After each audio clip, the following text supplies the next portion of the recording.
கர்த்தராகிய இயேசு கிறிஸ்துவின் இனிய நாமத்தில் உங்கள் ஒவ்வொருவருக்கும் கிங் ஆஃப் குளோரி சபையின் அன்பின் வாழ்த்துக்கள். இப்பொழுதும் தலைமை போதகர் பாஸ்டர் வின்சென்ட் அவர்கள் வழங்கும் தேவ செய்தியை கேட்டு ஆசீர்வாதத்தை பெற்றுக் கொள்ளுங்கள். இன்னைக்கு ஆண்டவர் சொல்ற தைரியசாலி யாரு? உனக்கு அற்புதம் நடக்கும். அல்லேலூயா.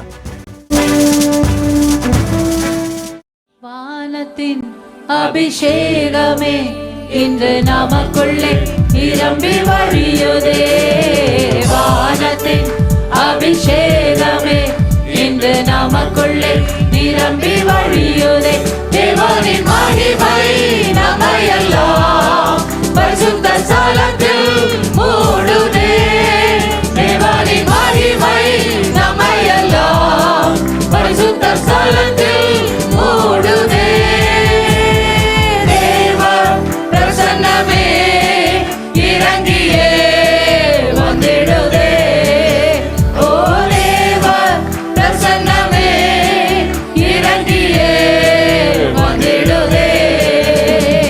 தேவனின் நல்ல தூதர்கள் நம்மை சுற்றிலும் இங்கு நிற்கிறார். தேவனின் நல்ல தூதர்கள் நம்மை சுற்றிலும் இங்கு நிற்கிறார். தேவனின் மகிமை நம்மையெல்லாம் பரிசுத்த ஸ்தலத்தில் மூடுதே.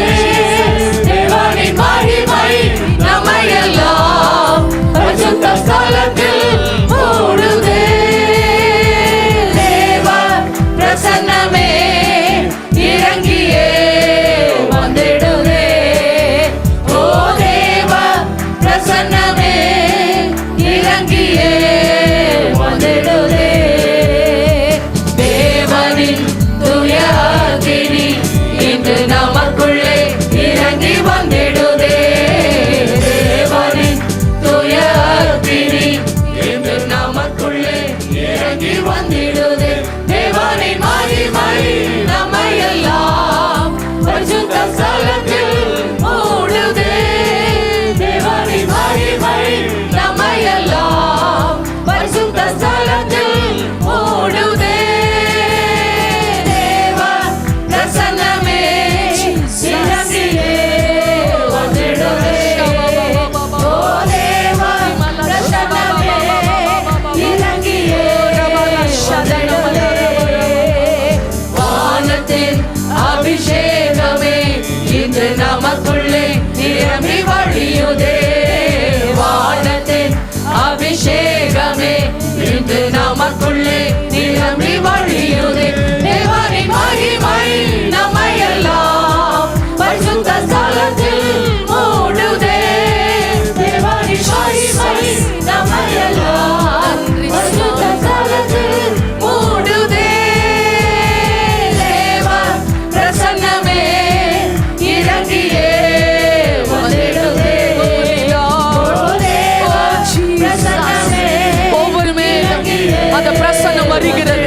நீ கூப்பிடும் போதே வருகிறது. நீ ஏங்கும் போதே வருகிறது. ஓ ரமக ஷலடனமா ஓ ரிவர ஷபடரபடபபபபபப ரிமபப ஷபடரபலபபபப ஓ ரிவ ஷபடுரபடே.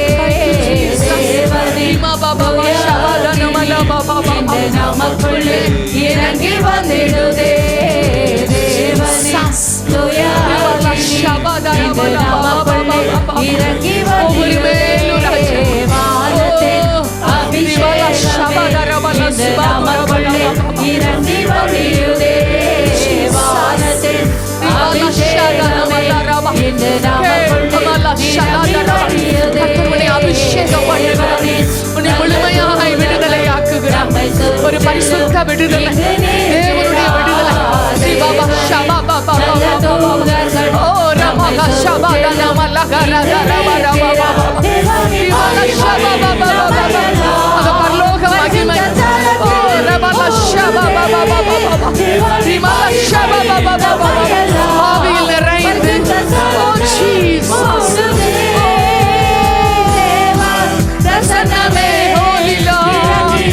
ஒவ்வொரு மேலும் அந்த விடுதலை வரட்டு ராஜா. ஒவ்வொரு மேலும் அந்த ஜெயம் வரட்டும் அப்பா. இப்பொழுதே உமது வல்லமை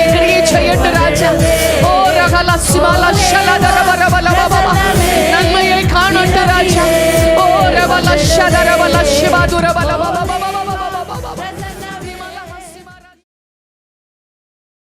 எங்களோடு நீர் பேசும்.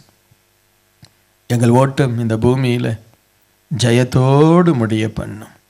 இயேசுவின் நாமத்தில் பிதாவே, ஆமேன். இன்றைக்கு உங்களோடு நான் பேசுகிற என்னுடைய செய்தியினுடைய தலைப்பு, நாம் நம்முடைய வாழ்க்கையில் ஒரு ஸ்டாண்டர்ட் மெயின்டைன் பண்ணணும். Price the Lord. அதாவது ஒரு தரமான ஒரு வாழ்க்கையை நாம் வாழணும். நம்முடைய வாழ்க்கை ஒரு நிலையான ஒரு வாழ்க்கையாகவும் இருக்கணும். Praise the Lord. அதாவது சிலருடைய வாழ்க்கையை நம்ம பார்த்தோமானால் அப்ஸ் அண்ட் டவுன்.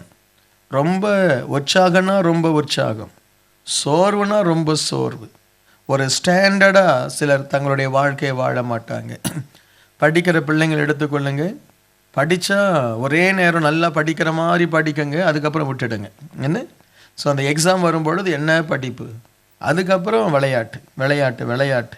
ஸோ ஒரு ஸ்டாண்டர்டு இல்லாத மனிதர்கள் ஆசீர்வாதமாக இருப்பதில்லை. உங்களுக்கே தெரியும், நிறைய பேர் நம்மளையே நாம் நிதானிப்போம், நமக்குள்ள ஒரு ஸ்டாண்டர்ட் இல்லையே. என்ன? சிலருக்கு அப்படி தெரியும், நம்ம ஒரு ஒழுங்காக இல்லையே, ஒரு ஒழுங்கு இல்லையே, ஒரு தரம் இல்லையே. என்ன? நம்முடைய ஜீவியம் ஒரு ஸ்டாண்டர்டாக இல்லையே. சில நேரத்தில் ஆவிக்குரிய வாழ்க்கை அப்படி இருக்குது. கொஞ்ச நாள் பார்த்திங்கன்னா உற்சாகம், கொஞ்ச நாளில் அப்படியே டல் அடிச்சிடுதுன்னு அவங்க வாழ்க்கையில் ஒரு ஸ்டாண்டர்ட் மெயின்டைன் பண்ணுறதில்ல. இன்றைக்கி ஆண்டவருடைய பிள்ளைகள் தங்களுடைய லைஃப்பில் ஒரு தரமுள்ள ஒரு வாழ்க்கையாக இருக்கணும். அதாவது தங்கத்துக்கு ஒரு மதிப்பு இருக்குன்னு, அந்த மதிப்பு ஒரு தரம் இருக்குது. ஸோ அந்த மாதிரி நாம் லைஃப்பில் அது ஒரு தங்கத்தை போல, ஒரு விலையுயர்ந்த வெள்ளியை போல் இருக்கணும். களிமண்ணும் தங்கமும் கலந்த மாதிரி நம்ம இருக்கக்கூடாது. ஒரு நேரம் பார்க்கும் பொழுது நம்மளை தேவதூதர் மாதிரி பார்க்குறாங்க, இன்னொரு நேரம் பார்க்கும் பொழுது லூசிஃபர் மாதிரி பார்க்குறாங்க. அப்படியெல்லாம் இருக்கக்கூடாது. என்ன? ரொம்ப ஒரு எக்ஸ்ட்ரீம் இப்படியே போகிறது, இன்னொரு எக்ஸ்ட்ரீம் அப்படியே ரிவர்ஸாக போகிறது. ஒரு நேரம் சிலரை பார்த்தீங்கன்னா அவ்வளோ அன்பு பாசம், அதுக்கப்புறம் திடீர்னு கோபம், அப்படியே வெடிச்சிடுறாங்க. சில தகப்பன்மார் அப்படி இருப்பாங்க. என்ன? அவங்க அன்பு காண்பித்தால் அவ்வளோதான் அன்பு. அப்படியே அந்த பிள்ளைகளுக்கே என்ன சொல்லுவாங்க புரியாது. என்னடா அப்பா இவ்வளோ அன்பாக இருக்காரு, அவர் கோபத்தை காமிச்சார்னு அவ்வளோதான். ரிவர்ஸ், டோட்டலாக ரிவர்ஸ். அன்பு காட்டும் பொழுது அப்படியே புறா மாதிரி இருப்பாங்க, கோபம் வரும் பொழுது வேறு மாதிரி ஆகிடுறாங்க, ஒரு காட்டு ஜீவன் மாதிரி, சிங்கம் மாதிரி ஆகிடுறாங்கன்னு. ஸோ நம்முடைய லைஃப்பில் எதுவுமே ரொம்ப மேலேயும் போகக்கூடாது, கீழேயும் வரக்கூடாதுன்னு ஒரு நார்மல் லைஃப்பை நம்ம வாழணும். அப்படியே கிராஜுவலாக இன்க்ரீஸ் ஆகணும். நாமளே சொல்லுவோன்னு சிலரை பார்த்து என்ன ரொம்ப துள்ளுறான் அப்படின்றல, நம்முடைய லைஃப் அப்படி துள்ளுற லைஃபாக இருக்கக்கூடாது. ப்ரைஸ் எல்லாம் ஒரு நார்மல் லைஃப், ஒரு ஸ்டாண்டர்ட். நம்மளை பார்க்கும் பொழுதே இவர் இப்படி தான் அப்படின்னு சொல்லி நாமளே நம்மளை வகையறுத்து கொள்ளணும்னு. நம்ம ஒருவேளை நீ இப்போ ஒரு 90 மார்க்ஸ் வாங்க முடியாட்டா பரவாயில்ல, அட்லீஸ்ட் என்ன செய்ய, ஒரு 60 மெயின்டைன் பண்ணு. அப்போது உன்னை பற்றி தெரியும், நீ ஒரு ஸ்டாண்டர்ட். ஒரு நாள் 90, அடுத்த நாள் 40, ஒரு நாள் ஃபஸ்ட்டு, அடுத்த நாள் லூஸ் ஆகுறது, அப்படின்லாம் இருக்கக்கூடாது லைஃப்பில். ப்ரைஸ் எல்லாம் அல்லேலூயா. சிலர் பாருங்கள் டயட்டை கீப்பப் பண்ணுவாங்க பாருங்கள், உடனே ஒரு நாள் திடீர்னு வருவாங்க, நான் டயட் கீப்பப் பண்ணுறேன், நான் இனிமேல் நான்வெஜ் சாப்பிட மாட்டேன். ஓகே, நல்லது. அதுக்கப்புறம் சொல்லுவாங்க நான் ஒன்லி வெஜிடபிள் மட்டும்தான் சாப்பிடுவேன், ரைஸே சாப்பிட மாட்டேன். 2 வாரம் பார்த்தீங்கன்னா அப்படியே நல்லா ஸ்ட்ரக்சராக வந்துடுவாங்க, நல்லா மெலிஞ்சு வருவாங்க. அதுக்கப்புறம் ஒரு 10 நாளைக்கு அப்புறம் பார்த்தீங்கன்னா எல்லாத்தையும் விட்டு அடித்து சாப்பிட்டு நல்ல கொள்ளுகள்னு வந்துடுவாங்க. ஏன் பிரதர் கொஞ்சம் டயட்டில் இருந்தீங்களே, முடியலப்பா என்ன. ஸோ அப்படியெல்லாம் ரொம்ப அந்த ஃப்ளக்சுவேஷன் ரொம்ப இருக்கக்கூடாது. அது உங்கள் மைண்டு சரியில்லைன்னு அர்த்தம். ப்ரைஸ் எல்லாம் உங்களால் ஒரு சரியான ஒரு நிலைமையில் நிற்க முடியலன்னு அர்த்தம். ஸோ ஆகவே இன்றைக்கு சில காரியங்களில் நாம் எப்படி இருக்கக்கூடாது என்று உங்களோடு நான் சில காரியங்களை நான் உங்களோடு பேச நான் ஆசைப்படுகிறேன். அதில் முதலாவதாக யோபு 27வது அதிகாரம் 6வது வசனத்தை வாசிப்போம். யோபு 27:6. என் நீதியை கெட்டியாய் பிடித்திருக்கிறேன், அதை நான் விட்டுவிடேன். நான் உயிரோடு இருக்கும் அளவும் என் இருதயம் என்னை நிந்திக்காது. யோபு சொல்றாரு, என்னுடைய நீதியை நான் எப்படி பிடித்திருக்கிறேன், கெட்டியாக பிடிச்சிருக்கிறேன். என் நீதியை நான் ரொம்ப லூஸாக பிடிக்கலை. என் லைஃப்பில் என்ன நடந்தாலும் நான் யாரு தான் சொல்லுங்கள், நான் நீதிமான் தான். ஆமீன் சொல்லுங்களேன். நான் என் லைஃப்பில் என்ன வந்தாலும் நான் ஒரு நீதிமான் தான். என் லைஃப்பில் ஆண்டவர் ஆசீர்வாதத்தை கொடுத்தார், அப்பவும் ஆண்டவர் நான் உறுதியாய் பிடித்திருந்தேன். இப்போ லைஃப்பில் எனக்கு கஷ்டம், பிள்ளைகள் இறந்து போச்சு, குடும்பம் சீரழிஞ்சு போச்சு, சொத்துக்கள் எல்லாம் அழிந்து கொண்டு வருகிறது, ரொம்ப சரீரத்திலும் வியாதி, ரொம்ப பாடுபடுறேன். ஆனாலும் என்னுடைய நீதியை நான் என்ன செய்யலை, விடலை. நான் ஸ்ட்ராங்காக இருக்கிறேன். என்னுடைய லைஃப்பில் என்ன நடக்குதோ, என்னுடைய வாழ்க்கையில் ஆசீர்வாதம் வரலாம், ஆசீர்வாதம் வராமல் போடலாம். ஆனால் நான் எப்படி இருப்பேன், என்னுடைய நீதியில் ஸ்ட்ராங்காக இருப்பேன். அப்படி இருக்கீங்களா? Price the Lord. அப்படி இருக்கீங்களா? கேட்குறேன். இருக்கேன்னு சொல்லுங்க, இல்லாட்டா மெதுவாக மனசுக்குள்ளே இல்லைன்னு சொல்லிட்டுங்க. Price the lord. ஹல்லேலூயா. சரி, யோபு சொல்கிறாரு, நான் ரொம்ப ஸ்ட்ராங்காக இருக்கேன் ஐயா, என் நீதியில் நான் என்ன செய்கிறேன், கெட்டியாய் பிடித்திருக்கிறேன். இன்றைக்கு மனுஷங்க அப்படி கெட்டியாய் பிடிக்கிறதில்லை. நம்முடைய லைஃப்பில் எதையுமே கெட்டியாய் பிடிக்காதவர்கள் பலவீனமானவர்கள். Price the Lord. எதாக இருந்தாலும் சரி, ஒரு நம்பிக்கை, அந்த நம்பிக்கையில் கெட்டியாக இருக்கணும். அடுத்து அவர் சொல்கிறாரு, நான் உயிரோடு இருக்கும் அளவு என்னுடைய இருதயம் என்னை நிந்திக்காது. ஏன்னா நான் என் இருதயத்தை வேதனைப்படுத்துகிற மாதிரி நான் வாழலை. என் இருதயம் நிந்திக்கிற மாதிரி என்ன செய்யலை, நான் வாழலை. என் இருதயத்துக்கு பாவம் செய்கிறோம், எத்தனையோ பாவங்களை செய்கிறோம். ஆனால் நான் ரொம்ப ஒரு பெரிய அநியாயக்காரன் இல்லை. என்ன, நான் யார் குடும்பத்தையோ உடைச்சவன் இல்லை, யாருடைய பொருளையோ நான் திருடினவன் இல்லை, நான் யாருக்கு விரோதமாகவோ எதுவும் செய்யலை. என் இருதயம் என்னை வாதிக்கிறது இல்லை. யாரையாவது பார்க்கும் பொழுது ஐயோ இவங்களுக்கு துரோகம் செய்துட்டோமே அப்படின்னு இருதயம் வாதிக்குதா? யாரையாவது பார்க்கும் பொழுது ஐயோ இவங்களுக்கு அநியாயம் பண்ணிட்டோமேன்னு சொல்லி இருதயம் வாதிக்குதா? அப்படி எனக்கு இல்லை. நான் என்ன செய்தேன், என் இருதயம் என்னை வாதிக்கலை ஐயா. இந்த உலகத்திலேயே ரொம்ப கொடுமையான வாதையை ஒரு கேன்சர் வியாதி தருவதை விட, என்ன ஒரு எய்ட்ஸ் வியாதி தருவதை விட, இந்த உலகத்திலேயே ரொம்ப வாதையை கொடுப்பது இருதயம். அந்த இருதயம் மனுஷன் அப்படியே குத்தும். அந்த பாவம் செய்யும் பொழுது, இல்லாவிட்டால் நம்ம அநியாயம் செய்யும் பொழுது, பிற்காலத்தில் நாம் அதை யோசிக்கும் பொழுது அந்த இருதயம் வாதிக்கும். ஆனால் இந்த யோபு சொல்கிறாரு, நான் என் இருதயத்தை, எனக்குன்னு ஒரு கோட்பாடு இருக்குது, எனக்குன்னு ஒரு நீதி இருக்குது, எனக்குன்னு ஒரு ஒழுங்கு இருக்குது. என் இருதயம் என்னை என்ன செய்வதில்லை, வேதனைப்படுத்துவதில்லை. என் இருதயம் என்னை என்ன செய்வதில்லை, நிந்திக்காது. என் இருதயம் மனுஷனே இப்படி செய்துட்டியே, மனுஷனே இப்படி வாழ்ந்துட்டியே அப்படின்னு சொல்லி என் இருதயம் என்னை நிந்திக்காது. இன்றைக்கு அப்படிப்பட்ட ஒரு ஸ்டாண்டர்டை நம்முடைய லைஃப்பில் நம்ம கொண்டு வரணும். Price the Lord. அதுக்கு தானே நம்ம ஆலயத்துக்கு வரோம். அதுக்கு தானே சில ஜனங்களை போல நம்ம இருக்கக்கூடாது. ஏதாவது நன்மை வந்தால் ஆலயத்துக்கு எப்படியும் வரணும். இன்றைக்கி பாருங்கள், காலையில் ஜானிக்கு பயங்கர காய்ச்சல். அப்போ நானே சொன்னேன், ஜானி நீ என்ன செய்ய, வீட்டில் இருந்துக்கோ, வராது. கண்ணெல்லாம் ரெட்டாக இருந்தது, நல்ல நேற்று நைட்டு படுக்கும்போது அவனுக்கு காய்ச்சல். அப்போ அவன் சொன்னான், இல்லைப்பா நான் ஃபஸ்ட் சர்வீஸ் முடிச்சுட்டு, அவன் பயணியரில் போய் ஃபஸ்ட் சர்வீஸில் அங்கே மியூசிக் போடுறான், நான் ஃபஸ்ட் சர்வீஸ் முடிச்சுட்டு நான் போயிடுறேன், அங்கே வாசிக்க யாரும் இல்லையே. பாருங்கள், அவனுக்கு அந்த அந்த சின்ன வயசுலேயே பாருங்கள், அந்த ஆராதனையில் அவனுக்கு ஒரு பங்கு இருக்கிறதுனால அது அவன் தன்னுடைய இருதயத்தில் ஏற்றுக்கொண்டான். பாருங்கள், நான் போய் வாசிச்சுட்டு நான் வந்துடுறேன்னா, இப்போ வந்தவன் செகண்ட் சர்வீஸ்க்கு வந்து இங்கே வாசித்தான். இப்போ அங்கே சில்ட்ரன்ஸ் சர்ச்சில் போய் வாசித்துட்டு அதுக்கப்புறம் அவன் வீட்டுக்கு போகிறான், டாக்டர்கிட்ட போகிறான். நான் ஏன் சொல்கிறேன், நம்முடைய லைஃப்லேயும் ஒரு ஸ்டாண்டர்ட் இருக்கணும்.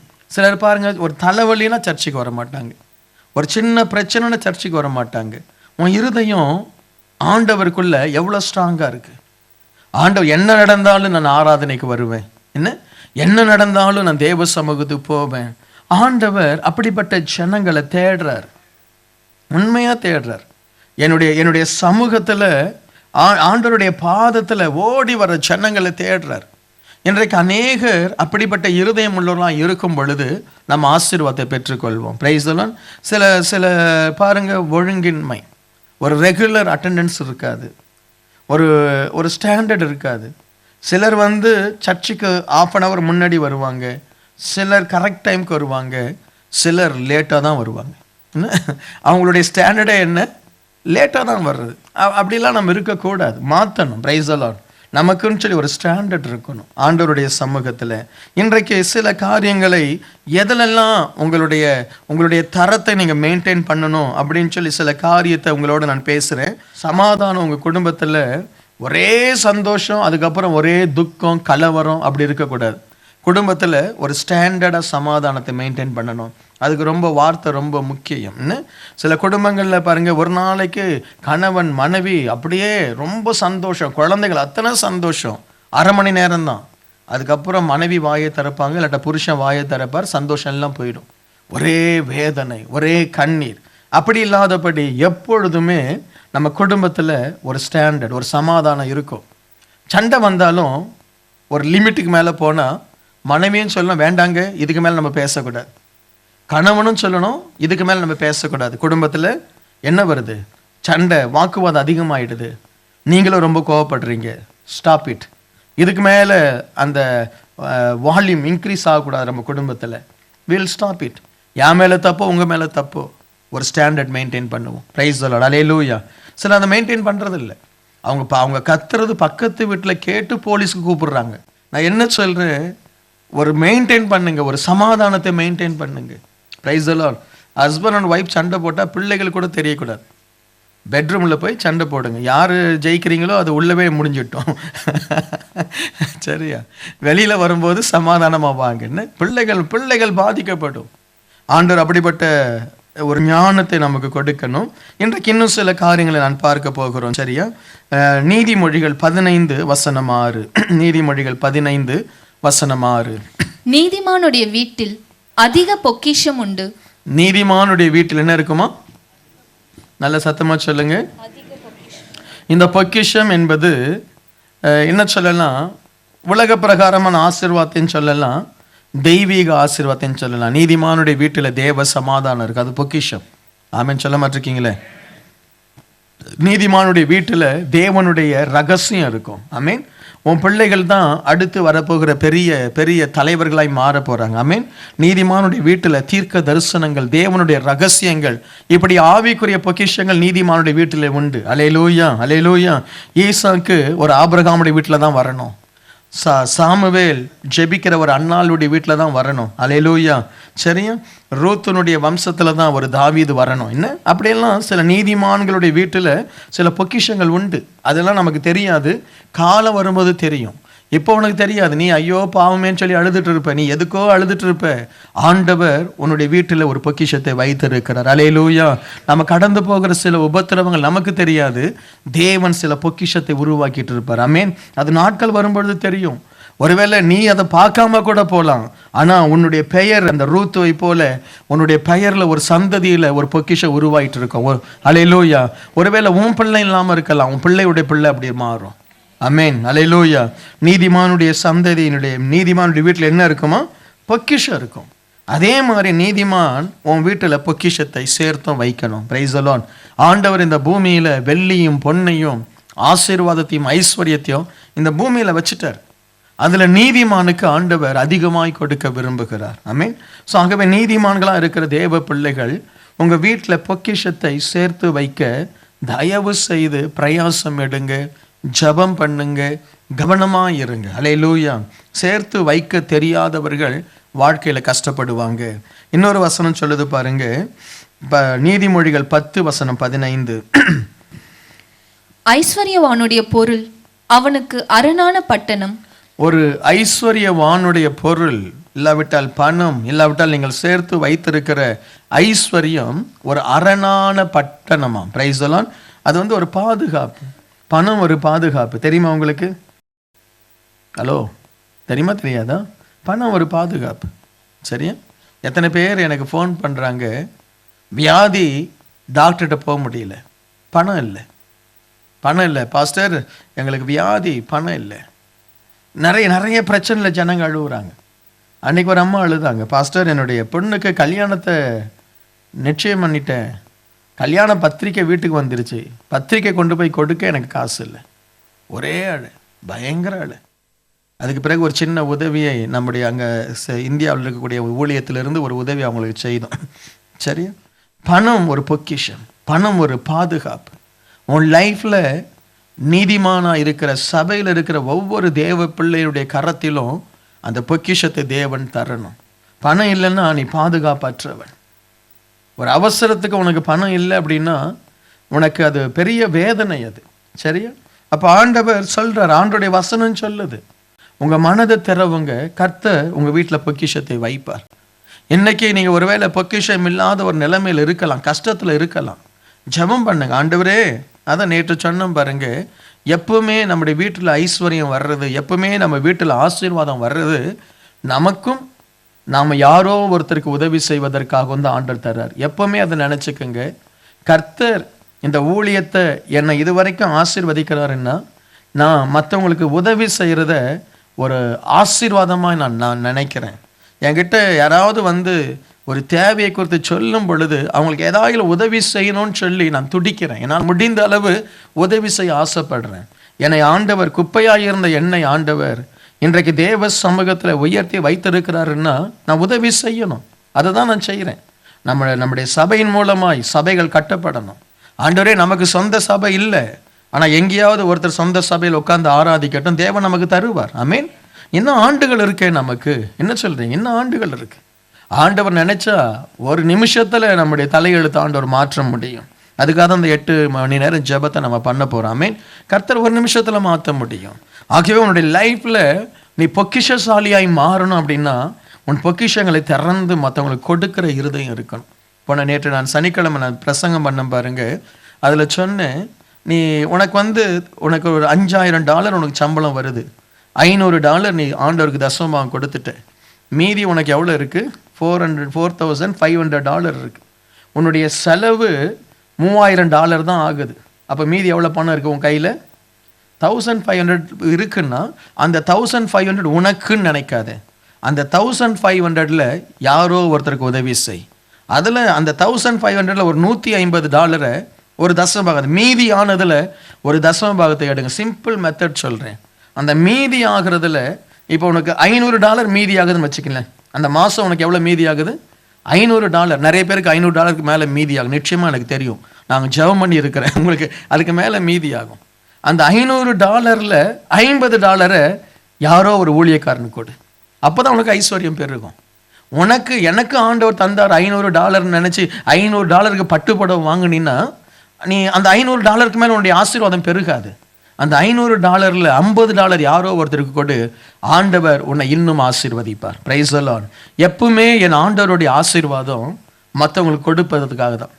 இந்த கிறிஸ்தவ உலகம் அதை புரியுதோ இல்லையோ, கிங் ஆஃப் க்ளோரி அதை புரியட்டும். ஐ மீன், உன்னை ஆண்டவர் ஆசீர்வதிப்பது, உனக்கு வீடு வாங்கு, ஆனால் யாருக்கோ ஒருத்தனுக்கு வீடு வாங்க உதவி செய். யாரோ ஒருத்தன் சாப்பிடுவதற்கு உதவி செய். அதுக்கு தான் நம்ம சிறு பிள்ளைகள் கரத்தில் நம்ம காணிக்கை வாங்குகிறோம். என்ன, அந்த காணிக்கை எடுத்து நம்ம அனாதை இல்லத்தை உருவாக்க போகிறோம். அந்த காணிக்கை எடுத்து எத்தனையோ நன்மையான காரியங்கள் நம்ம செய்ய போகிறோம். Price the lord. Hallelujah. So ஆண்டவர் எப்பவுமே உனக்குள்ள உன்னுடைய வாழ்க்கையில் உன்னுடைய ஆசீர்வாதம் குறையாமல் இருப்பதற்கு இதையெல்லாம் நீ செய்யணும். $50 நீ மீதிப்படுத்துறியா, $5 டிவி மினிஸ்ட்ரிக்கு எழுதிட்டு போ. $50 மீதிப்படுத்துறியா, $5 ஒரு பிச்சைக்காரனுக்கு கொடு. $5 யாரோ ஒரு ஏழைக்கு கொடு. அப்படி செய்யணும். ஆண்டவருக்கு அது ரொம்ப பிடிக்கும். ஆண்டவருக்கு ரொம்ப பிடிச்சது என்ன? தான தர்மம் செய்கிற கிறிஸ்தவன். Price the lord. நீ ஒருவேளை தசம பாகத்தோட சர்ச்சுக்கு நிறுத்திக்கோ, மீதியை தான தர்மம் செய். Price the Lord. ஆண்டவரே, எனக்கு மீதி வந்திருக்கு, ஒரு $500 மிச்சம் எடுத்திருக்கிற, $50 ஏதோ ஒரு அனாதை இல்லத்துக்கு அனுப்பு. ஆனால் சரியான இல்லமா பார்த்து அனுப்பு. சரி, அதை மட்டும் பார்த்துக்கோ. யாரோ ஒரு ஏழைக்கு கொடு. ஆண்டவர் ஆசீர்வதிப்பார். அடுத்து ஒரு வசனம் சொல்லுது பாருங்க, சங்கீதம் 112:3. ஆஸ்தியும் ஐஸ்வர்யமும் அவன் வீட்டில் இருக்கும். ஆஸ்தியும் ஐஸ்வர்யமும் அவன் வீட்டில் இருக்கும். இது யாருக்கு? அந்த முதல் வசனத்தை வாசிங்க, முதல் 2 வசனத்தை வாசிங்க. அல்லேலூயா. கர்த்தருக்கு பயந்து அவருடைய கட்டளைகளில் மிகவும் பிரியமாயிருக்கிற மனுஷன் பாக்கியவான், அவன் சந்ததி பூமியில் பலத்திருக்கும். பாருங்க, கர்த்தருக்கு பயந்திருக்கிற மனுஷன் பாக்கியவான், அவனுடைய வீட்டில் ஆஸ்தி ஐஸ்வர்யம் என்னவா இருக்கும்? அந்த வாசிங்க திரும்ப 3வது வசனம். ஆஸ்தியும் ஐஸ்வர்யமும் அவன் வீட்டில் இருக்கும். ஆஸ்தியும் ஐஸ்வர்யம் யார் வீட்டில் இருக்கணும்? தேவனுக்கு. எத்தனை பேருங்க தேவனுக்கு பயந்தவங்க இருக்கீங்க? நல்ல கரங்களை உயர்த்தி சொல்லுங்க. அப்போ ஆண்டவர் வசனம் என்ன சொல்லுது? ஆஸ்தியும் ஐஸ்வர்யமும் உன் வீட்டில் இருக்கணும். ஆமீன். வீட்டில் என்ன செய்யணும்? கட்டாயம் இருக்கணும். அது இல்லையா? வரும். ஆமீன், வரும். இல்லை, இப்போ ஒரு வேளை நீ சொல்லலாம், என் வீட்டில் ஆஸ்தி இல்லை, ஐஸ்வர்யம் இல்லை, கடன் தான் இருக்குது. பரவாயில்ல, கவலைப்படாத, வரும். ஐஸ்வர்யம் என்ன செய்யும்? நிச்சயமாய் வரும். ஆமீன். ஆண்டவருடைய பிள்ளைகள், வசனம் தோற்காத ஐயா. ஒரு காலத்தில் என் வீட்டில் கடன் தான் இருந்தது, ஆனால் ஆண்டவர் அந்த கடனை மாற்றினாரு. அல்லேலூயா. உனக்கு ஆண்டவர் ஐஸ்வர்யத்தை கொண்டு வருவார். ஆனால் நீ என்ன செய்ய? தேவனுக்கு பயந்து நட. ஆமென். உன்னுடைய லைஃப்ல ஒரு தெய்வ பயம் ஒரு நாள் திடீர்னு அப்படியே உருகாத, அடுத்த நாள் ஆண்டவரை எதிர்த்து நிற்காது. Price the Lord. சரியா? சில ஜனங்க அப்படிதான் இருப்பாங்க. ஒரு நாள் அப்படியே வருவாங்க, இயேசுவே நீ நீர் இல்லாமல் நான் இல்லை, அதுக்கப்புறம் ஆண்டவரும் இல்லை அவனும் இல்லை, சரி எங்கேயோ போயிடலாம். அப்படியெல்லாம் இருக்கக்கூடாது. Praise the lord. ஹல்லேலூயா. ஆண்டவர் வீட்டில் ஆசீர்வாதத்தையும் ஐஸ்வர்யத்தையும் வைப்பார். தயவு செய்து உன் வீட்டில் ஐஸ்வர்யம் குறையாதபடி கவனமா இரு. ஐஸ்வர்யத்தை நீ தொலைச்சிட்ட அப்படின்னா கஷ்டம். கிழிந்த பட சட்டை தான் வரும். என்ன? தன்னுடைய ஐஸ்வர்யத்தை கெட்ட குமாரன் தொலைத்துட்டான். தன்னுடைய ஐஸ்வர்யத்தை செலவிடக்கூடாத இடத்துல செலவிட்டு தகப்பன் பல வருஷங்கள் கஷ்டப்பட்டு சம்பாதித்ததை இஷ்டம் போல அவன் செலவழிச்சிட்டான். அவனுக்கு கிடைத்தது கிழிந்த ஆடை தான். உனக்கு உன் தகப்பன் கொடுத்திருக்கிற ஐஸ்வர்யத்தை ஞானமா செலவு பண்ணு. Praise the lord. அல்லேலூயா. உன் ஐஸ்வர்யம் ஒரு நிமிஷத்துல காணாம போயிடும். எப்பவுமே ரிஸ்க் ஃபேக்டர் ஒரு தேவ பிள்ளை மனசுல வைக்கணும். எதில் இன்வெஸ்ட் பண்ணாலும் உன் மனைவியினுடைய உன் பிள்ளைகளுடைய ஆசீர்வாதத்தை எடுத்து இன்வெஸ்ட் பண்ணாது. அவங்களுக்கு இருக்கிறது அவங்களுக்கு இருக்கட்டும். Risk factor. ஐ மீன் இல்லாட்டா இன்சூரன்ஸ் போடு. ஐ மீன் சிலர்லாம் இன்சூரன்ஸ் போடக்கூடாதுன்னு சொல்லுவாங்க. அதெல்லாம் தவறு. இன்சூரன்ஸ் போடணும். மனுஷனுடைய லைஃப் என்ன நடக்குமோ தெரியாது. சரியா? நீ இன்சூரன்ஸ்க்காக ஒரு அமௌண்ட் எடுத்து வை. அதே மாதிரி நீ உனக்கு நல்ல பணம் சேர்த்துருக்கியா, அதில் ஒரு பகுதியை மட்டும் பிஸ்னஸ்க்கு யூஸ் பண்ணு. ஒரு பகுதியை மட்டும் எடுத்து நீ வேற ஏதாவது செய்யலாம். அப்படியே 10 வருஷம் ஆனதுக்கப்புறம் இல்லாட்டி ஒரு 20 வருஷம் நீ சேர்த்து வைத்த 100,000 கொண்டு போய் எதுலையோ போட்டுறாது. போச்சுன்னா எல்லாம் போச்சு.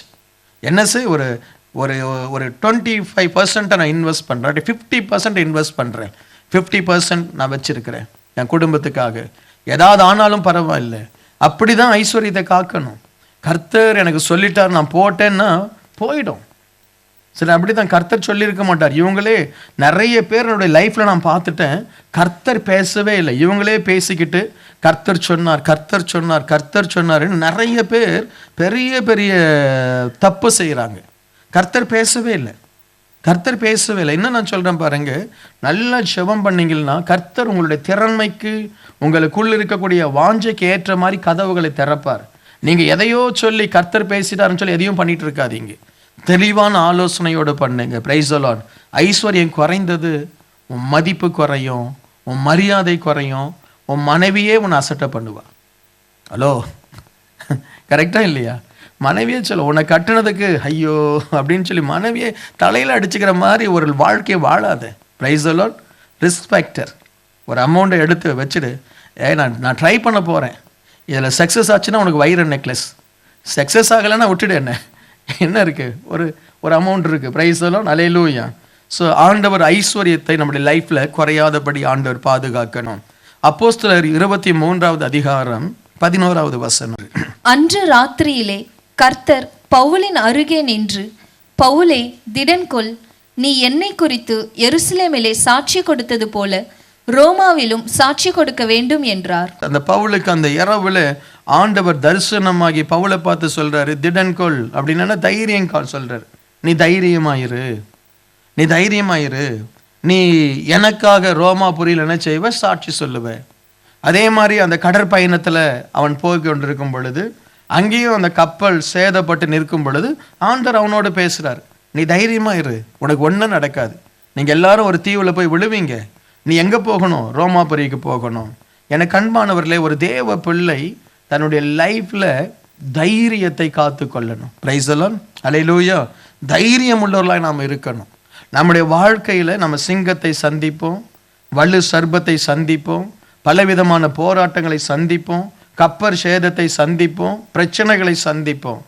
எந்த மனுஷனுடைய லைஃப்ல ஒரு விசுவாசத்தோடு கூடிய தைரியம் இல்லையோ அவன் அப்படியே சோர்ந்துடுவான். எல்லாம் போச்சு ஐயோன்னு தலையில கையை வச்சுட்டு அவன் எல்லாவற்றையும் இழந்துட்டேனேன்னு சொல்லி அவன் பயத்திலேயே செத்து போவான். ஒரு தேவ பிள்ளைக்கு தைரியம் தேவை. ஆண்டவர் யோசுவாவை பற்றி சொல்லும்போது சொல்ல, நீ தைரியமா இரு, உன்னால முடியும். மோசே இறந்துட்டாருன்னு சொல்லி கவலைப்படாத. கிதியோனை பார்த்து ஆண்டவர் சொல்றாரு, நீ தைரியமா இரு, நீ போய் யுத்தம் பண்ணு, அந்த மீதியானரை உன்னை கொண்டு நான் ஜெயம் எடுக்க வைப்பேன். இன்றைக்கு யாருக்கு தைரியம் இல்லையோ அவர்கள் எல்லாருமே வாழ்க்கையில முன்னேற மாட்டாங்க. நமக்கு தைரியம் வேணும். Price the Lord. ஆண்டவர் அந்த சின்ன தாவீதுக்கு தைரியம் கொடுத்தார், மற்றவங்களுக்கு தைரியமே இல்லை. அந்த யுத்தத்துல கோலியாத்து சாகணும் அப்படின்றது தேவ திட்டம். Price the Lord. அந்த யுத்தத்துல கோலியாத் சாகணும், அதே நேரத்தில் அந்த யுத்தத்துல ஒரு ரட்சகனை எழுப்பணும், தேவனுடைய திட்டம். யார் வேணாலும் ட்ரை பண்ணியிருந்திருக்கலாம். கோலியாத்தினுடைய தலையெழுத்து அவனுக்கு, அதை சில சொல்லுவாங்க பார்த்தீங்களா, அந்த கண்டம்னு சொல்லுவாங்கல்ல, நம்ம இந்தியாவிலலாம் சொல்லுவாங்கன்னு, அவனுக்கு சில தண்ணியில் கண்டம் அப்படிலாம் கரெக்டாக நான் சொல்கிறது, அது மாதிரி அவனுக்கு கண்டமாமா கண்டம், அவனுக்கு கல்லில் கண்டம் அப்படின்னு சொல்லி அவனுக்கு எழுதி வச்சிருக்கு. ஆனால் எல்லாரும் பயப்படுறானுங்க. ஆனால் ஒரு தாவீது தைரியத்தோடு போனான். லைஃப்பில் உனக்கு தைரியம் குறையக்கூடாது. Price the Lord. நஷ்டம் வரும், நஷ்டம் யாருக்கும் வராமல் இருந்தது. எனக்கு நஷ்டம் வந்திருக்கு.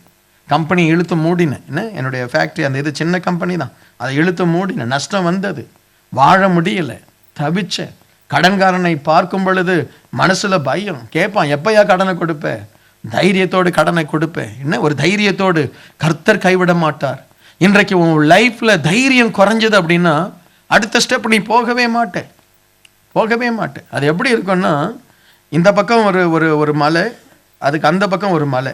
இந்த மலையினுடைய எண்டுக்கு வந்த பிறகு ஒரு பெரிய கேப் இருக்கும். நீ தான் இங்கேருந்து அங்கே குதிக்கணும். Praise the lord. நீ குதிக்கலைன்னா சிங்கம் பின்னாடி உன்னை சாப்பிட்ரும். சரியா? நீ என்ன செய்யணும்? தைரியத்தை வரவழைத்து இந்த இடத்துல இருந்து அங்கே தாவி குதிக்கணும். அப்படி நீ தாவிட்டாலே நீ அந்த பக்கம் போயிடுவ. ஐயோ என்னால் குதிக்க முடியாதுன்னா பிசாசு உன்னை கவ்விடுவான். தேவ பிள்ளைகள் என்னதான் கடன் அதிகமானாலும் சரி, என்னதான் வேலையில் பிரச்சனை அதிகமானாலும் சரி, உங்களுக்குள்ள ஒரு தைரியம் இருக்கணும். கர்த்தர் உங்களை மேன்மையாய் வைப்பார். ஆமென். இன்றைக்கு அந்த தைரியத்தை விடக்கூடாது, நம்ம விடவே கூடாது. அடுத்த வேலை சாப்பாட்டுக்கு காசு இல்லாட்டாலும் தைரியமாக தான் இருக்கணும். கர்த்தர் என்னை போஷிப்பார். நம்ம ஆராதிக்கிற தெய்வம் அற்புதமான தெய்வம் அல்லவா? ஆமென். அல்லேலூயா. அற்புதமானவர். என் நம்பிக்கையெல்லாம் வேலை மேலேயோ, என் நம்பிக்கையெல்லாம் டாலர் மேலேயோ கிடையவே கிடையாது ஐயா. என்னை அழைத்த தெய்வம் என்னை காப்பாற்றுவார். அதை நம்பி தான் இவ்வளோ ஊழியத்தை நம்ம செய்கிறோம். அதை நம்பி தான் வாடகை மொத்த தசமபாகமே 450 500 அப்படி வந்துட்டு இருக்கும் பொழுது 2500க்கு வாடகைக்கு நான் இடத்த எடுத்தேன். என்ன கஷ்டம் தான் பட்டேன், தைரியமாக எடுத்தோம், கஷ்டப்பட்டோம். கஷ்டம்னா கஷ்டம். 6 மாதம் வாடகை தர முடியல. ஓனரை பார்க்கறது சிங்கத்தை பார்க்குற மாதிரி இருக்கும்னு. ஆனாலும் தைரியமாக இருந்தோம். ஒரு நாளில் ஆண்டவர் பார்த்தாரு, ஒரே நாளில் அந்த 6 மாத வாடகையை ஒரே நாளில் அடைப்பதற்கு ஆண்டவர் உதவி செய்தார். ஆமீன். நான் கஷ்டப்படவே இல்லை, யாரோ கஷ்டப்பட்டு சேர்த்து வச்சது எனக்கு கொடுத்தாங்க. நான் தைரியமாக இருந்தேன். ஆமீன். உனக்கு ஆண்டவர் செய்வார். உன் லைஃப்பில் தைரியம் குறையவே கூடாது. அல்லேலூயா. ஆண்டவருடைய அற்புதங்கள் நடப்பதே தைரியசாலிகளுக்கு. எவ்வளோ தைரியம் இருந்தால் போய் கல்லில் போய் அவர் கோலால் அடிச்சிருப்பார். அடித்தா வருமா தண்ணி? என்ன எவ்வளோ தைரியம்! கர்த்தர் சொல்லிட்டாரு, போய் அடிக்கிறாரு, அங்கே தண்ணி வருது. இன்னைக்கு ஆண்டவர் சொல்கிற தைரியசாலி யாரு? உனக்கு அற்புதம் நடக்கும். அல்லேலூயா. தைரியம் வாழ்க்கையில் குறையவே, ஒரு ஸ்டாண்டர்ட். என்ன வந்தாலும் கர்த்தர் பார்த்து கொள்வார். அப்படியே சிலர் பார்த்தீங்கன்னா அப்படியே ஆவேசமாக பேசுவாங்க, அதுக்கப்புறம் பிரச்சனை வந்த போது அப்படியே அட்ரஸே இருக்காது, எங்கேயோ போய் பதுங்கி ஒளிஞ்சிருப்பான். சர்ச்சைக்கு வர மாட்டான், எதுக்கும் வர மாட்டான். அப்படி இருக்கக்கூடாது. கர்த்தரை நம்ம நம்பி இருக்கிறோம், கர்த்தர் நம்மை கைவிட மாட்டார். அல்லேலூயா. அடுத்து நம்முடைய லைஃப்பில் மகிமை குறையக்கூடாது. மகிமையில் கனம் குறையக்கூடாது. வாசிங்க பிரசங்கி 7வது அதிகாரம் 1வது வசனம். பரிமள தைலத்தை பார்க்கிலும் நற்கீர்த்தியும் ஒருவனுடைய ஜனன நாளை பார்க்கிலும் மரண நாளும் நல்லது. ஒரு மனுஷனுக்கு நற்கீர்த்தி, நீ உனக்கு கொடுக்கப்பட்ட கனத்தில் நீ குறைஞ்சிடக்கூடாது. Price the Lord. இப்போ நாங்கள்லாம் உங்களை ரொம்ப கனமாக நாங்கள் கவனிக்கிறோம். உங்களை என்ன, நீங்கள் எல்லாம் கனத்திற்குரிய பாத்திரங்கள். Price the Lord. அதான் நீங்கள்லாம் உட்காந்துருக்கீங்க, நான் நின்றுட்டுருக்கேன்.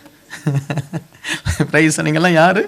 கனத்திற்குரியவங்க. எல்லாரையும் நல்லா கனமாக நாங்கள் பார்க்குறோம். நீங்கள் கனவீனமாய் மாறிடக்கூடாது.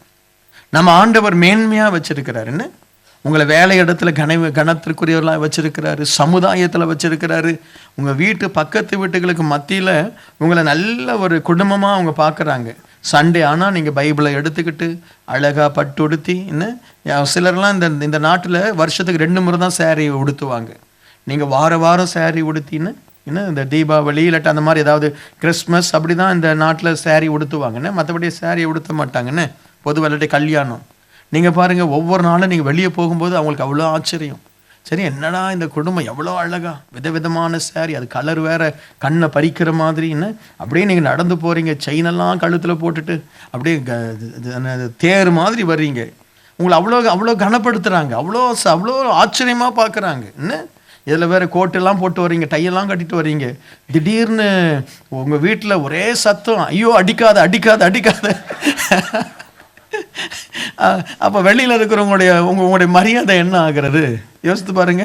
உங்களுடைய மரியாதையை நீங்கள் காப்பாற்றணும். ப்ரைஸ் எல்லாம் சரியா, உங்கள் மரியாதை நமக்கு ஒரு இருக்கக்கூடிய அந்த ஸ்டாண்டர்டை நம்ம குறைச்சிடக்கூடாது. ப்ரைஸ் எல்லாம் நீங்கள் நல்ல அழகாக ட்ரெஸ் பண்ணிவிட்டு கார் வரும்போது குறுக்கு குழந்தைய பிடிச்சி இழுத்துட்டு வரக்கூடாது.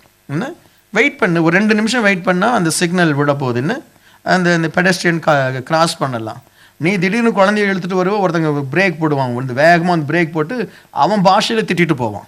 நீ நல்லா ட்ரெஸ் பண்ணியிருப்ப, அவங்ககிட்ட போய் திட்டு வாங்கிட்டு இருப்பேன்னு புருஷன் ஒரு வார்த்தை சொன்னால் அப்படியே கொதிப்ப, அவன் கேவலமாக பேசிட்டு போயிடுவான். உன்னுடைய ஸ்டாண்டர்டை மெயின்டைன் பண்ணு. ப்ரைஸ் தி லார்ட். அல்லேலூயா. நிறைய பேருக்கு அதை மெயின்டைன் பண்ணுறதே இல்லை. நம்முடைய உடையை விட நம்முடைய நடவடிக்கைகள் ரொம்ப முக்கியம். ப்ரைஸ் தி லார்ட். இருக்கீங்களா? ப்ரைஸ் தி லார்ட். நம்முடைய பேச்சு ரொம்ப முக்கியம். சில ஆட்கள் பார்க்க அவ்வளோ அழகாக இருக்கும், வாயை திறந்தா இயேசுவே மரியாதையே போயிடும். சரி, புருஷனை கூப்பிட்டாங்கன்னா மரியாதையே போயிடும், மனைவியை கூப்பிட்டாலே மரியாதை போயிடும். சில குழந்தைங்க அம்மா அப்பாவை பேசுகிறத பார்த்தாலே நமக்கே மனசு வேதனையாக இருக்கும். ஒரு மதிப்பு போட்டு அப்பா வாங்க அம்மா வாங்க அப்படி சொல்லி தர்றதில்லை, அது வான்னு. சில பிள்ளைங்க அடிக்க தான் கற்று தந்துருக்குறாங்க. அது அம்மாவை 4 வயசு பிள்ளை 5 வயசு பிள்ளை அம்மாவை அடிக்கலாமா? என்ன சில குழந்தைங்க அப்படியே ஓங்கி ஓங்கி அடிக்குது, இந்த அம்மா கையை பிடிச்சிட்டு முத்தம் கொடுக்குறாங்க. தெரில, அது குழந்தை ஒரு 6 மாதம் குழந்தை இல்லை 1 வயசு குழந்தை சும்மா கன்னத்தில் அடிக்கும், அது நல்லா இருக்கும். 5 வயசு குழந்தை கன்னத்தில் அடிக்கலாமா? நம்ம ஸ்டாண்டர்டை நாம தான் பிள்ளைகளுக்கு கற்றுத்தரணும். ப்ரைஸ் எல்லாம் அந்த பிள்ளைகளை அப்படி நமக்கு ஸ்டாண்டர்டை நாமளே நம்முடைய ஸ்டாண்டர்டை இழந்துடக்கூடாது. உங்களுக்கு ஒரு ஸ்டாண்டர்ட் மெயின்டைன் பண்ணப்படணும். அல்லேலூயா. ஒரு நாளைக்கு அப்படியே கோட்டு போட்டு வர்றது, அடுத்த நாளைக்கு அயன் பண்ணாத ஷர்ட்டை போட்டு வர்றது. சில ஆட்கள் அப்படி இருப்பாங்கன்னு, சில பசங்க அப்படி இருப்பாங்கன்னு. ஒரு நாள் பார்க்கும்போது அப்படியே அழகாக என்னது மாப்பிள்ளை மாதிரி வருவான், அடுத்த நாள் பார்த்தீங்கன்னா தாடியெல்லாம் வளர்த்துட்டு ஏதாவது ஒரு ஷர்ட், அந்த ஷர்ட்டு கூட பட்டனை மாற்றி போட்டு வருவான். என்ன ஒரு கீழே இருக்கிற ஷர்ட்டு மேலே அந்த பட்டன் தெரியும் தானே? அப்படியெல்லாம் இருக்கக்கூடாது. உனக்குன்னு ஒரு ஸ்டாண்டர்ட் இருக்கு. Praise the lord. அல்லேலூயா. உன்னை பார்த்தா ஒரே மாதிரி தான் பார்க்கணும், மாறிலாம் விகாரமெல்லாம் பார்க்கக்கூடாது. சரியா? அப்போ ஆண்டவருடைய பிள்ளைகள் தங்களுடைய மதிப்பை, தங்களுடைய ஸ்டாண்டர்டை காப்பாற்றணும். பாருங்க, 1 சாமுவேல் 22வது அதிகாரம் 14வது வசனம். அகிமெலேக் ராஜாவுக்கு பிரதியுத்தரமாக, உம்முடைய எல்லா ஊழியக்காரரிலும் தாவீதை போல ராஜாவுக்கு மருமகனும் உம்முடைய கட்டளைகளின்படி செய்து வருகிறவனும் உம்முடைய வீட்டிலே கனமுள்ளவனுமாய் இருக்கிற உண்மையுள்ளவன் யார்? பாருங்க, தாவீதை குறித்து எவ்வளவு அழகான வரிகள் இதுன்னு. தாவீதை குறித்து அந்த ஆசாரியன் இடத்துல கேட்குறான் சவுல், நீ தாவீதுக்காக ஜெபம் பண்ணியா, தாவீதுக்கு உதவி செய்தியா? அப்போ அந்த ஆசாரியன் சவுலுக்கு சொல்ற வார்த்தையை பாருங்க, வேலைக்காரர்ல அவன் கனமுள்ளவன். ராஜா ஒரு கட்டளை சொன்னா அதை செய்வதில் அவன் உண்மை உள்ளவன், ஆகவே அவன் கனம் உள்ளவன். இன்றைக்கு நம்முடைய லைஃப்ல, நம்முடைய வேலை இடத்துல நம்மளை போய் பார்க்கும் பொழுது நம்முடைய மதிப்புக்கு அங்கே குறைஞ்சிடக்கூடாது. வேலை இடத்துல நம்முடைய அதிகாரிக்கு தெரியணும், இவன் ஒரு மதிப்பிற்குரியவன், இவங்கிட்ட இவர்கிட்ட ஒரு ஜாப்பை கொடுத்தா முடிக்காம வீட்டுக்கு போக மாட்டார். ரைஸ் எல்லாம் ஒரு ப்ராஜெக்டை கொடுத்தா கெடுக்காம அதை நல்லபடியாக செய்திருவார். சில ஆட்கள்கிட்ட நம்ம வேலையை கொடுத்தோம்னா ஃபோன் பண்ணி கேட்டுகிட்டே இருப்போம், என்னாச்சு. ஏன்னா அவன் கட்டாயம் கெடுக்கிறவன். அவனை நம்பி கொடுத்துட்டு போனாலும் என்ன செய்வான்? கெடுத்துருவான். சில ஆட்களுக்கு அப்படி தான் இருப்பாங்க. அப்போ ஒரு தேவ பிள்ளை, நம்முடைய கர்த்தருடைய பிள்ளைகளாக இருக்கிறீங்க நீங்கள், உங்களை பற்றி யாராவது உங்கள் ஓனரோ உங்கள் மேனேஜர்கிட்டே யாராவது வந்து கேட்டால் இப்படி தான் சொல்லணும், அவனை போல உண்மை உள்ளவன் யார், அவனை போல கஷ்டப்பட்டு வேலை செய்கிறவன் யார், என்ன அவனை போல பொறுப்பாக இருக்கிறவன் யார்? எந்த இடத்துல இந்த பேர் நமக்கு இருந்தால் தான் மதிப்பு. இன்றைக்கி நிறைய பேருக்கு அந்த பேர் இல்லை. ஏன்டா அவனை வேலைக்கு எடுத்தோம் என்ன? சரி, சில குடும்பங்களில் பரிதாபப்பட்டு, ஐயோ இந்த பொண்ணை வேலைக்கு எடுத்து, இந்த மெய்டை எடுத்துட்டோம், என்ன செய்யுதுன்னு தெரியாமல் தத்தளிப்பாங்க. என்ன சில ஆட்களை வேலைக்கு எடுத்துட்டு கஷ்டப்படுவாங்க. அப்படி இருக்கவே கூடாது. நாம் இருக்கிற இடத்துல நாம் மகிழ்ச்சியை கொண்டு வருகிற ஆளாக இருக்கணும். அல்லேலூயா. அதுதான் கனம். உன் லைஃப்பில் மற்றவங்க உன்னை பற்றி தரக்குறைவான்னு நினைக்கவே கூடாது. உன்னை பார்த்து அவங்க மதிக்கணும். ஒரு நல்லவர் இவர், நல்ல ஸ்டாண்டர்டான குடும்பம், இந்த குடும்பம் நல்ல ஆசீர்வாதமான ஜனங்க, அப்படி மதிக்கணும். பிரைஸ் எல்லாம் அது சும்மா வராது. நம்முடைய உழைப்பு, நம்முடைய உண்மை, நம்முடைய அர்ப்பணம், நம்முடைய கடமை உணர்வு, இதெல்லாம் தான் நமக்கு மதிப்பை கொடுக்குது. பிரைஸ் எல்லாம் எப்படியோ வாழ்ந்துட்டு மதிப்பை பெறலாமா? முடியவே முடியாது. எப்படியோ வாழ்ந்துட்டு நாம் ஜனங்களுக்கு முன்னாடி மதிப்பிற்குரியெல்லாம் இருக்க முடியுமா? முடியவே முடியாது. நம்முடைய லைஃப் ரொம்ப ஒழுக்கம் உள்ளதாக இருக்கணும். இதற்கு அடுத்து வருவது மகிமை. பிரைஸ் எல்லாம் ஆதியாகமம் 45:13. எகிப்திலே எனக்கு உண்டாயிருக்கிற சகல மகிமையும் நீங்கள் கண்ட யாவையும் என் தகப்பனுக்கு அறிவித்து அவர் சீக்கிரமாய் இவ்விடத்துக்கு வரும்படி செய்யுங்கள் என்று சொல்லி. பாருங்க, யோசேப்பு தன் சகோதரர்களோடு கூட அவன் ஒப்புரவான பிறகு சொல்றான் பாருங்க, எகிப்திலே எனக்கு இருக்கிற மகிமையை என் தகப்பன் பார்க்கட்டும். பிரைஸ் எல்லாம் யார் ஒருத்தன் கனம் உள்ளவனோ மதிப்பிற்குரியவனோ அவனுக்கு தான் மகிமை வரும். பிரைஸ் எல்லாம் இந்த மகிமை அது மேன்மையானது. எல்லாரையும் நம்ம கனப்படுத்திடலாம், ஆனால் எல்லாரையும் மகிமைப்படுத்த முடியாது. இருக்கீங்களா? எனக்கு கவனிங்க. பிரைஸ் எல்லாம் எல்லாரையும் நம்ம கனப்படுத்தலாம். எல்லாரும் சில காரியம் செய்வாங்க, இவர் நல்ல வேலை செய்தாருங்க, இவர் பெஸ்ட் ஒர்க்கருங்க, அப்படி கனப்படுத்தலாம். ஆனால் ஒரு மனுஷனை மகிமைப்படுத்தணும் அப்படின்னா அவன் சூப்பர் நேச்சுரலாக இருக்கணும். இந்த யோசேப்புக்குள்ள தெய்வீக ஞானம் இருந்தது, இந்த யோசேப்புக்குள்ள மன்னிக்கிற சுபாவம் இருந்தது, இந்த யோசேப்புக்குள்ள கர்த்தருடைய ஆவியானவர் இருந்தார், இந்த யோசேப்புக்குள்ள ஒரு விசேஷித்த தெய்வ கிருபை இருந்ததினாலே அவனுக்கு மகிமையை ராஜா கொடுக்கிறான். நீ தான் எனக்கு அடுத்தவன், உன்னுடைய வார்த்தை இல்லாமல் இந்த தேசத்தில் ஒன்றும் நடப்பதில்லை. அவனை அலங்கரித்தான், அவனை உயர்த்தினான், தன்னுடைய முத்திரை மோதிரத்தை கொடுத்தான், அவனை மகிமைப்படுத்தினான். நம்முடைய லைஃப்பில் இந்த உலகத்தில் நம்ம மகிமையாய் வாழணும். ஆமென் சொல்ல மாட்டிருக்கீங்களே? அதுதான் நம்முடைய லக்கு. நம்மளை பார்த்து இகழ்ச்சியாக யாரும் நம்மளை வச்சிடக்கூடாது. நீ ஒரு உன்னத நோக்கத்திற்காக அழைக்கப்பட்டிருக்கிற, நீ மகிமையான மகளாக இருக்கணும், மகிமையான மகனாய் மகளாய் நீ இருக்கணும். நம்முடைய பிள்ளைகளுக்கு அப்படிப்பட்ட காரியங்களை உபதேசம் பண்ணுங்க. நம்முடைய பிள்ளைகளை பார்த்து சொல்லுங்க, நீ ஒரு மகிமையான ஒரு பிள்ளை, நீ ஒரு மகிமையான எதிர்காலம் உனக்கு இருக்கு. உனக்காக நான் கண்ணீர் விட்டு ஜெபம் பண்ணி இருக்கிறேன். உன்னை நான் தவம் இருந்து பெற்றேன்னு சொல்றேன்ல, உன்னை அப்படி தவம் இருந்து பெற்று இருக்கிறேன். நீ ஒரு மகிமை, நீ பெரிய காரியம் செய்ய போற, அப்படி சொல்லிட்டே இருங்க. அந்த பிள்ளைகளை டிஸ்கரேஜ் பண்ணாதீங்க. கணவனை மனைவி உயர்த்தணும்.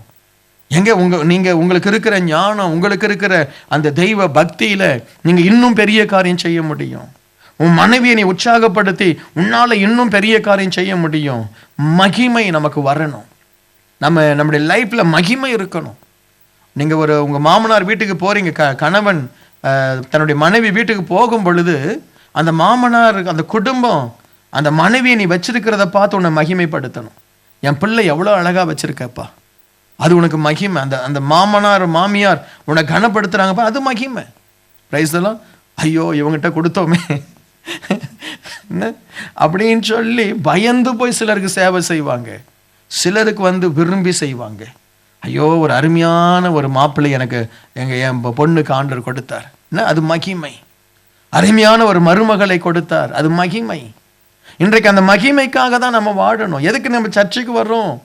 எதுக்கு தேவனை ஆராதிக்கிறோம்? ஆண்டவருக்காக ஒரு மகிமையான ஒரு வாழ்க்கையை வாழணும். ஊழியம் செய்யறதையும் அதுல ஒரு மகிமை இருக்கணும். Praise the Lord. அந்த மகிமைக்காக போராடணும். மோசேயினுடைய ஊழியம் மகிமையின் ஊழியம், மகிமையை அவன் கண்டான். அல்லேலூயா. நாமளும் நம்முடைய ஊழியத்தில் ஒரு மகிமை, அதற்காக தான் நம்ம போராடுறோம், அதற்காக தான் இப்படி ஜெபிக்கிறோம். Price the Lord. ஒரு மகிமையை நம்ம பார்க்கணும். கர்த்தர் அந்த கிருபையை நமக்கு கொடுக்கட்டும். அல்லேலூயா. அடுத்து யாத்ராகமம் 28:2 வாசிங்க. உன் சகோதரனாகிய ஆரோனுக்கு மகிமையும் அலங்காரமுமாய் இருக்கும் பொருட்டு பரிசுத்த வஸ்திரங்களை உண்டு பண்ணுவாயாக. பரிசுத்த வஸ்திரம் இருக்கிறவர்கள் மகிமையும் அலங்காரமா இருப்பாங்க. ஆமென் சொல்லுங்களேன். உனக்கு பரிசுத்த வஸ்திரம் இருந்தால் நீ எப்படி இருப்ப?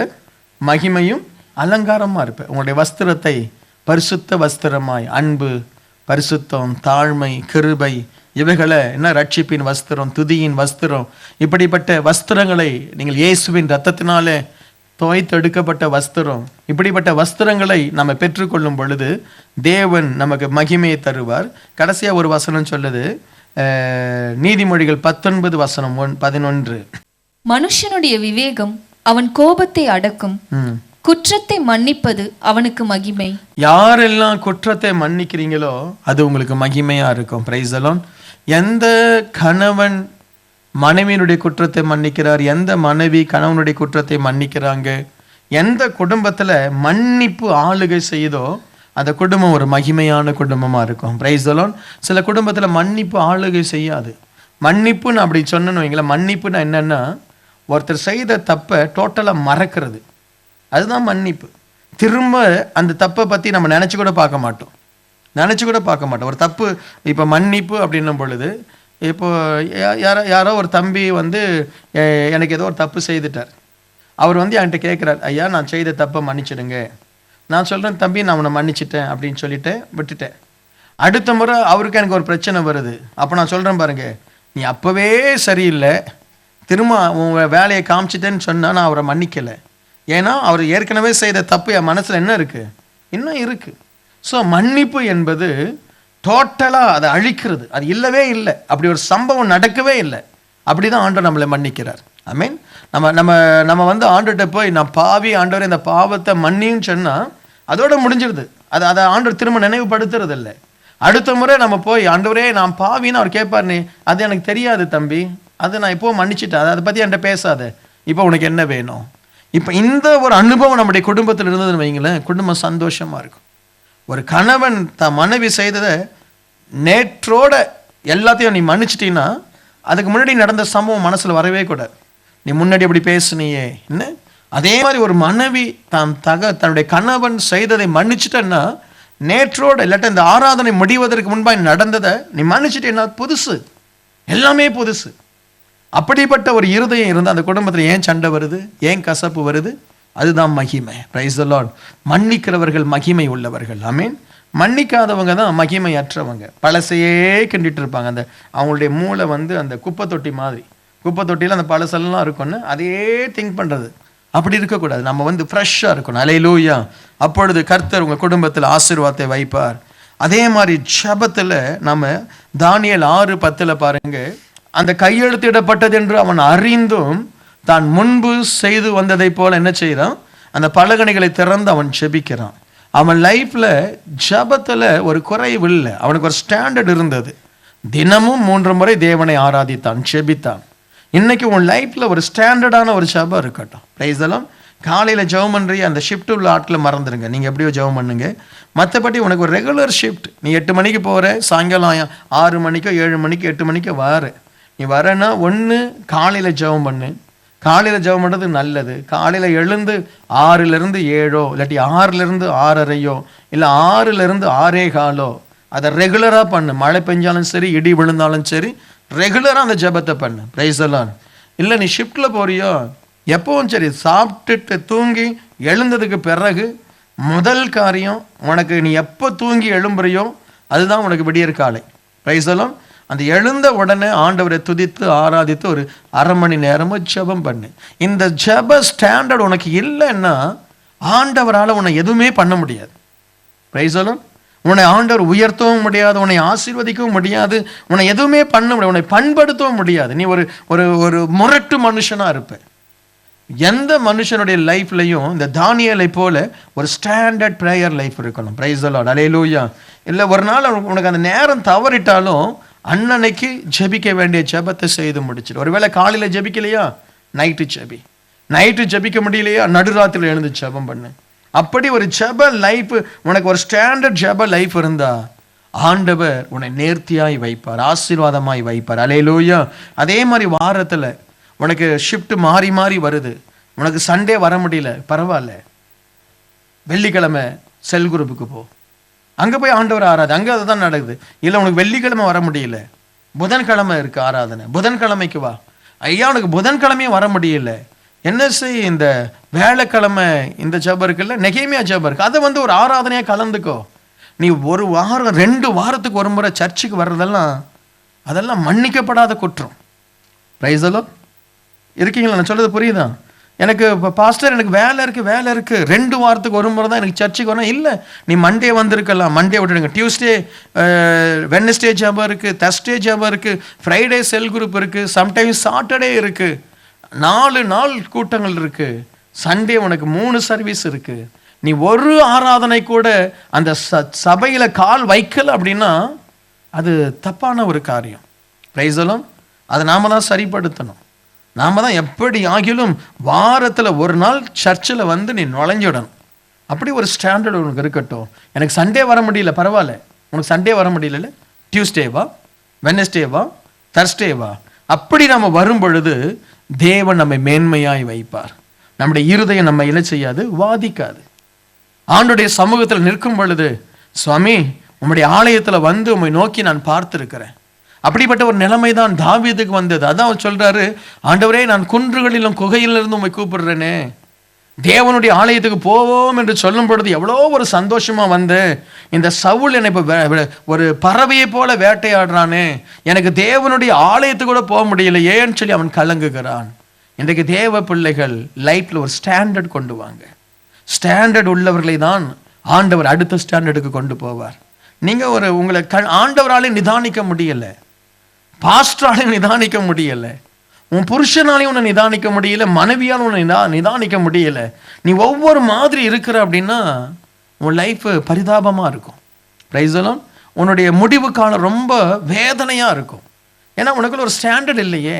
ஆனால் ஆண்டவர் நம்முடைய ஸ்டாண்டர்ட் எல்லாம் மாற்றார். நம்ம ஆலயத்திலேருந்து உட்கார்ந்து இருக்கிறோம், நமக்குள்ள ஒரு ஸ்டாண்டர்ட் இருக்க போய் தான் ஆலயத்திலேருந்து உட்கார்ந்து தேவனுடைய வார்த்தையை கேட்கிறோம். Praise the lord. Let us raise our standard. நம்முடைய எல்லா நற்குணங்களையும் இம்ப்ரூவ் பண்ணுவோம், நம்முடைய ஜெபத்தை இம்ப்ரூவ் பண்ணுவோம். நம்ம எதுலெல்லாம் வளரணுமோ அதிலெல்லாம் வளரும்படி நம்முடைய இருதயத்தை திறப்போம். அப்போ தான் அடுத்த லெவலுக்கு போக முடியும். இப்படியே நான் இருப்பேன், கர்த்தர் என்னை ஆசீர்வதின்னு அப்படி அவர் ஆசீர்வதிக்கிறது இல்லை. அப்படி ஆசீர்வதிக்கிறது இல்லை.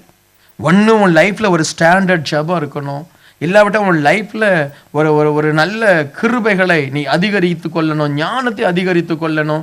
அப்படி ஒரு நிலைமைக்கு வரும்பொழுது தான் அடுத்த லெவல் ஆண்டவர் உயர்த்துவார். அல்லேலூயா. அப்படியே எழுந்து நின்று ஆண்டவருடைய சமூகத்தில் நம்ம ஜெபம் பண்ணுவோம். ஆண்டவரே என் லைஃப்பில் சுவாமி ஒரு நல்ல ஒரு தரத்தை கொடுங்க ஆண்டவரே. ஆண்டவரே என் லைஃப்பில் என் இருதயம் என்னை ஆண்டவரே நிந்திக்க கூடாது. ஐயோ நீ இதை சரியா செய்யலையே, ஐயோ நீ தேவனை சரியாய் தேடலையே, ஐயோ குடும்பத்தை நீ சரியாய் கவனிக்கலையே, பிள்ளைகளை சரியாய் நீ நடத்தலையேன்னு சொல்லி உன் லைஃப்பில் ஒரு ஸ்டாண்டர்டை இழந்து போய் நீ நிற்கக்கூடாது. இன்றைக்கு எந்த இடத்துல நீங்கள் குறைவாக இருக்கிறீங்களோ அந்த இடத்த தயவு செய்து ஜெபம் பண்ணி சரிப்படுத்துங்க.